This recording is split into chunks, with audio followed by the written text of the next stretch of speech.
नमस्कार दर्शक बंधु आपण समस्त को मो चैनल को पुणी थे स्वागत करुच्ची। दर्शक बंधु आपण माने निश्चय जानिथिबे जे देवी देवता आम घर को प्रत्येक दिन आसी थांती एवं विशेष करी ब्रह्म मुहूर्त एवं संध्या समय एही समय रे देवी देवता आम घर को आसी थांती। एही समय रे जदि आमे माने देवी देवता को प्रसन्न करिबा परी काम करिबा तेबे आम उपरे भगवानकर आशीर्वाद निश्चय प्राप्त हब, आम घरर समृद्धि निश्चय हब। दर्शक बंधु संध्या समय जहाँकि गोधूली बेला बोली कुहाଯାଏ। एही समय जेमिति कि दिन सरी जाउथुबो रात्रिर आरंभ होउथुबो सेही समय को आमी संध्या समय बा गोधूली बेला कहिबा। एही समय रे दीप दबा उचित। केते सुंदर समय कुहंतु जेतेबेले दिनर शेष होउथुबो संध्या रात्रिर प्रथम प्रहर रात्रि आरंभ होउथुबो सेही समय को आमे संध्या समय कहुचे। प्रकृत रे संध्या देबार नियम हेउची दिन सरी जाउथुबो रात्रि आरंभ हो जाउथुबो। जेहेतु कर्म व्यस्तता जीवन भितरे समस्त निज निज हिसाब रे संध्या देउचंती तो एथि प्रति आमे कोन करि परिबा। दर्शक बंधु मु आज आपण मानकु कहिबि जे संध्या पूर्वरु नारी माने एमिति केउ काम करिबा द्वारा लक्ष्मी प्राप्ति करि परिबे, माँ लक्ष्मीकर कृपा पाई परिबे या उपरे आजिर भिडियो रे आपण मानकु बताइबि। हाँ आज्ञा, माँ लक्ष्मी को प्रसन्न करिवार आउ गोटे माध्यम हेउची एही संध्या समय। देखिबाकू गले प्रत्येक घरर गृहिणी माने संध्या समय रे किछि भूल करिथांती जेउथि पाई कि माँ लक्ष्मी सेही घर छाड़ी चली जाती। आपण माने जदि घरर उन्नति चाहुचंती संध्या पूर्वरु एही पांचटी काम प्रत्येक गृहिणी माने कर दियंतु। भल भाबरे जानंतु जे केउ पांचटी काम संध्या पूर्वरु आपण मानकु करिवार अछि। देखिबे माँ लक्ष्मी आपणको ऊपर निश्चय प्रसन्न हेबे। एबे दर्शक बंधु सेही पांचटी काम कौन जहाँकि संध्या समय आपको करिवार अछि। जानिबा पूर्वरु जदि आपण माने मध्य माँ लक्ष्मी को मानुचंती, माँ लक्ष्मी को भक्ति करूचंती, कमेंट सेक्शन रे जय माँ लक्ष्मी निहाती लेखंतु। चैनल को सब्सक्राइब करी बेल आइकन को प्रेस करंतु। वीडियो को बहु मात्रा रे शेयर करंतु। दर्शक बंधु एही संध्या समय आमे माँ लक्ष्मी को प्रसन्न करबा पई बा संध्या समय रे दीपदान दिया जाए आमे समस्ते जानिचे एवं प्रत्येकଙ୍କ घरे दीप प्रज्वलन करा जाए। जेउ घरे दीप प्रज्वलन करा जाए नहीं सेही घर सबु बेले अंधकार ही रही थाए, घरर उन्नति होई न थाए। एमिति केउ घर आपण माने देखिबे जेउ घरे कि संध्या समय रे दीप दिया जाए नहीं। जेउ माने भी एही वीडियो देखुचंती लागुची जे आपणकर आखपाख पड़ोशी किंबा केउ माने संध्या दीप देउनाहांती सेमानकु एही वीडियो शेयर करंतु। संध्या दीप देबार अर्थ घरर समृद्धि को आहुरी आगकु बढ़ाइबा। तेबे प्रथम काम कोन होटे जे संध्या समय रे आपण माने करिवे। प्रथम रे संध्या पूर्वरु निज घर को झाड़ू लगाइबे। एही भूल महिला माने करंती, बिना झाड़ू लगाई से माने ठाकुर पूजा संध्या दीप दे दियंती। संध्या पूर्वरु संध्या रे झाड़ू करंतु। संध्या समय रे झाड़ू नुह, संध्या पूर्वरु जेमिति कि आपण गोटे टाइम निर्दिष्ट करंतु जे केउ समय रे आपण दीप देबे। आज 5:30 रे दे देबे, काले कि 6:00 रे देबे, काले कि 7:00 रे देबे, एमिति नाही आज्ञा। गोटे समय निर्धारण करंतु जे केउ समय रे आपण माने दीप प्रज्वलन करिवे। जहाँकि आपण माने गोटे समय निजर सुविधा मुताबक 6टा करंतु। 7टा पूर्वरु किंबा 6:30 पूर्वरु संध्या दीप देबा उचित। संध्या दीप देबे संध्या 6टा रे दे दियंतु। जदि आपणक पाखरे सुविधा अछि तेबे संध्या पूर्वरु घर झाड़ू न करी केबे भी संध्या दीप देबे नाही। द्वितीय जिनसटी एयाटे जे संध्या पूर्वरु घरर महिला माने निज केश को सजाड़ी दियंतु, निजे सफा सुतरा हुअंतु।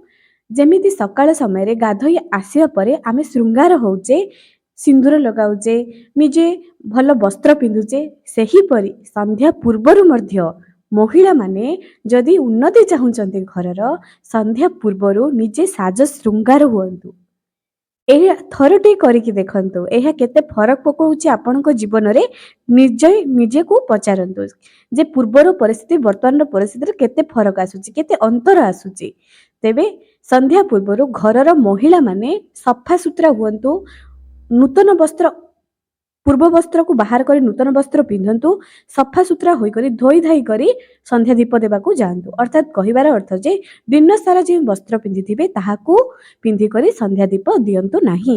ସନ୍ଧ୍ୟା ପୂର୍ବରୁ ନିଜେ ସଫାସୁତୁରା ହୋଇକରି ପୂଜା କରନ୍ତୁ। ଏବଂ ଯଦି ଆପଣମାନେ ଆମିଷ ଖାଇଥିବେ ସନ୍ଧ୍ୟା ଦୀପ କିପରି ଦେବେ? ଆପଣ ଅଧା ସ୍ନାନ କରିପାରିବେ। ଯେଉଁମାନେ ଆମିଷ ଛାଡ଼ିକି ରହିପାରୁନାହାନ୍ତି ଆଉ କ'ଣ କରିବେ? ଅଧା ସ୍ନାନ କରିବେ ଏବଂ ଭଲ ବସ୍ତ୍ର ପିନ୍ଧି ସଫାସୁତୁରା ହୋଇ ସନ୍ଧ୍ୟା ଦୀପ ଦେବେ। ତୃତୀୟରେ ସନ୍ଧ୍ୟା ସମୟରେ ଘରର ଗୋଟିଏ ବି ଜାଗା ଯେପରିକି ଅନ୍ଧାର ରହିବ ନାହିଁ। ଇଲେକ୍ଟ୍ରିକ୍ ବିଲ୍ ବଞ୍ଚାଇବା ଚକରରେ ଘରର ଚାରିଆଡ଼େ ଆମେ ଅନ୍ଧାର କରିଦେଇଥାଉ, କିନ୍ତୁ ସନ୍ଧ୍ୟା ସମୟରେ ଯେତେବେଳେ ଆପଣ ସନ୍ଧ୍ୟା ଦେବେ 6ଟାରୁ 7ଟା, ଏହି ଗୋଟାଏ ସମୟ ଆପଣ କ'ଣ କରନ୍ତୁ? ନିଜ ଘରର ଚାରିପଟକୁ ଆଲୁଅ କରନ୍ତୁ, ଅର୍ଥାତ୍ ଲାଇଟ୍ ଜଳାଇ ଦିଅନ୍ତୁ। ଯେ ଏବେ ଶୀତ ଦିନ ଟିକେ ଜଲ୍ଦି ଅନ୍ଧାର ହୋଇଯାଉଛି, ତ ତାକୁ ଦେଖି ସମୟ ମୁତାବକ ଆପଣ ଗୋଟିଏ ଘଣ୍ଟା ହେଉ ପଛେ ଚାରିଆଡ଼ୁ ଆପଣମାନେ ଲାଇଟ୍ ଲଗାଇ ଦିଅନ୍ତୁ। ଅନ୍ଧାର ହେବନି, କୌଣସି ବି କୋଣ ଅନ୍ଧାର ହେବନି ଯେମିତି। ଚତୁର୍ଥରେ ଆସୁଛି ସନ୍ଧ୍ୟା ସମୟରେ ଏମିତି କିଛି କାମ କରିବା ଦ୍ୱାରା ଘରକୁ ଗୋଟିଏ ସକାରାତ୍ମକ ବାତାବରଣ ଆସିଥାଏ। ଯେମିତିକି ସନ୍ଧ୍ୟା ସମୟରେ ଭଜନ ଲଗାନ୍ତୁ, ମା ଲକ୍ଷ୍ମୀଙ୍କର ଭଜନ ଲଗାନ୍ତୁ। ଶ୍ରୀ ସୂକ୍ତମ୍, କନକଧାରା ସ୍ତୋତ୍ରମ୍, ମହାଲକ୍ଷ୍ମୀ ସ୍ତୁତି, ମହାଲକ୍ଷ୍ମୀଙ୍କର ଆରତି ଲଗାନ୍ତୁ। ଧନ ଲକ୍ଷ୍ମୀ, ଅଷ୍ଟଲକ୍ଷ୍ମୀ କୁବେର ମହାମନ୍ତ୍ର ଲଗାନ୍ତୁ। ଯାହା ବି ନିଜର ସମୟ ମୁତାବକ, ଯଦି ସମୟ ଅଛି ଛୁଆମାନେ ପାଠ ପଢ଼ିବା ପାଇଁ ବସିବେ ତ ଗୋଟିଏ ଭଜନ ଲଗାନ୍ତୁ, କିନ୍ତୁ ଲଗାନ୍ତୁ। ଏପରି କରିବା ଦ୍ୱାରା ଆମ ଘରର ଯେଉଁ ପଜିଟିଭ୍ ଭାଇବ୍ରେସନ୍ ଏହା ଆହୁରି ଆଗକୁ ଯାଇଥାଏ। କିମ୍ବା ଆପଣମାନେ ହନୁମାନ ଚାଳିଶା ଲଗାଇ ପାରନ୍ତି, ସୁନ୍ଦରକାଣ୍ଡ ଲଗାଇ ପାରନ୍ତି, କିଛି ସମୟ ପାଇଁ ଲଗାନ୍ତୁ, କିନ୍ତୁ ସନ୍ଧ୍ୟା ସମୟରେ ଭଜନ ଚଲାନ୍ତୁ। ଘର ଭିତରେ ଗାୟତ୍ରୀ ମନ୍ତ୍ର, ମହାମୃତ୍ୟୁଞ୍ଜୟ ମନ୍ତ୍ର ଯାହା ବି, କିନ୍ତୁ ଲଗାନ୍ତୁ। ଏହା ଘରକୁ ବହୁତ ସକାରାତ୍ମକ ବାତାବରଣ ପ୍ରଭାବ ପକାଇଥାଏ। ତାପର ନିୟମଟି ଏଇଆ ଅଟେ ଯେ ସନ୍ଧ୍ୟା ସମୟରେ କୌଣସି ଏକ ପୁସ୍ତକ ପାଠ କରନ୍ତୁ, ଯାହାକି ଧର୍ମଗ୍ରନ୍ଥ, ଗୀତା, ଭଗବତ ଗୀତା, ଭାଗବତ ମହାପୁରାଣ କିମ୍ବା ଯେକୌଣସି ବି ସନ୍ଧ୍ୟା ସମୟରେ କିଛି ପାଠ କରନ୍ତୁ, ଯାହାକି ଆପଣଙ୍କ ଘରର ଉନ୍ନତି, ଆପଣଙ୍କ ଘରର ପଜିଟିଭ୍ ଭାଇବ୍ରେସନକୁ ଆହୁରି ଦ୍ୱିଗୁଣ ବଢ଼ାଇଥାଏ। ଏହି ସନ୍ଧ୍ୟା ସମୟରେ ଘରକୁ ଦେବୀ ଦେବତା ବି ଆସନ୍ତି, ନକାରାତ୍ମକ ବାତାବରଣ ବି ଥାଏ। ଆମେ କିପରି ସକାରାତ୍ମକ ବାତାବରଣକୁ ଆମ ପାଖକୁ ଆଣିବା? ଯଦି ଆମେ ସେମିତି କାମ କରିବା ତାହେଲେ ନିଶ୍ଚୟ ଦେବୀ ଦେବତାଙ୍କର ଆଶୀର୍ବାଦ ରହିବ।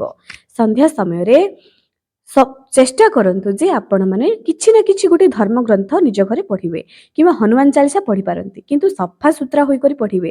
ଘରର ମହିଳାମାନେ ଯେଉଁ କଥା ବର୍ତ୍ତମାନ କହିଲି ଏହାକୁ ନିଶ୍ଚୟ କରନ୍ତୁ।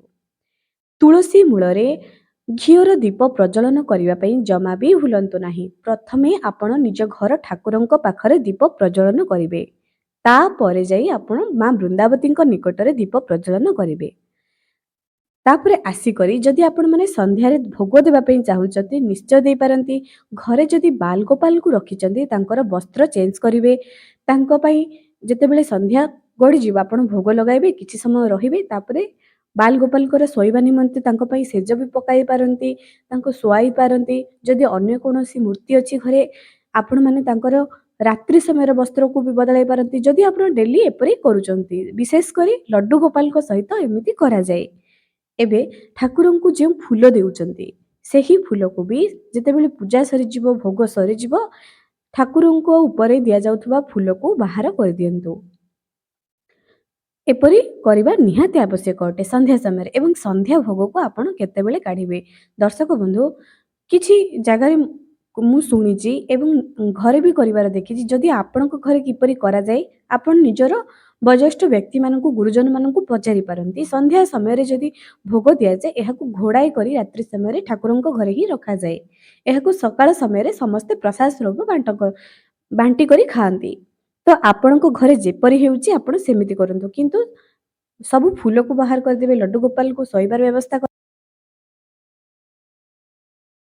ସନ୍ଧ୍ୟା ସମୟରେ ଯେପରିକି ଗୁରୁବାର ଏବଂ ଶୁକ୍ରବାର ସମୟରେ ଆପଣ କ'ଣ କରିବେ? ଗାଈର ଗୋବରକୁ ଶୁଖାଇ ଦେବେ, ସେଥିରେ କିଛି ଝୁଣା ପକାଇବେ, 2ଟି ଲବଙ୍ଗ ପକାଇବେ, ଗୋଟାଏ କର୍ପୂର ପକାଇବେ, ଗୋଟାଏ ଅଳେଇଚ ପକାଇବେ। ଏହାକୁ ଆପଣମାନେ କ'ଣ କରିବେ? ଜଳାଇ କରି ଘରର ଚାରିଆଡ଼େ ଏହି ଧୂଆଁକୁ ପ୍ରବାହିତ କରାଇବେ। ଏହା ଦ୍ୱାରା ଘରକୁ ଗରିବୀ ଚାଲିଯାଏ ଏବଂ ଦୁଃଖ ଦୁର୍ଦ୍ଦଶା ରୋଗ ବିଶେଷ କରି ରୋଗ କୌଣସି ରୋଗ ଆପଣଙ୍କ ଘରକୁ ଛୁଇଁ ପାରିବ ନାହିଁ ଯଦି ସନ୍ଧ୍ୟା ସମୟରେ ଆପଣ ଏମିତି କରିବେ। କିନ୍ତୁ ଗାଈର ଗୋବରକୁ ଆପଣମାନେ ଯଦି ଗାଁ ଗହଳିରେ ଅଛନ୍ତି ଏହାକୁ ନିଜେ ପ୍ରସ୍ତୁତ କରନ୍ତୁ। ଶୁଖାଇ କରି ଛୋଟିଆ ଛୋଟିଆ ଟୁକୁଡ଼ା କରି ଆପଣମାନେ ନିଜ ଘରେ ଜଳାଇବା ଆରମ୍ଭ କରିଦିଅନ୍ତୁ। ଏହା ଘରକୁ ବହୁତ ପଜିଟିଭ ଭାଇବ୍ରେସନ ଆଣିଥାଏ। ଏବେ ଦର୍ଶକ ବନ୍ଧୁ ଏହି ଭିଡ଼ିଓ କିପରି ଲାଗିଲା ଆପଣମାନେ କମେଣ୍ଟ ସେକ୍ସନରେ ନିଶ୍ଚୟ ଜଣାଇବେ। ଆଜି ପାଇଁ ରହିଲି, ପୁଣି ଦେଖା ହେବ ଆଗାମୀ ଏକ ସୁନ୍ଦର ଭିଡ଼ିଓରେ।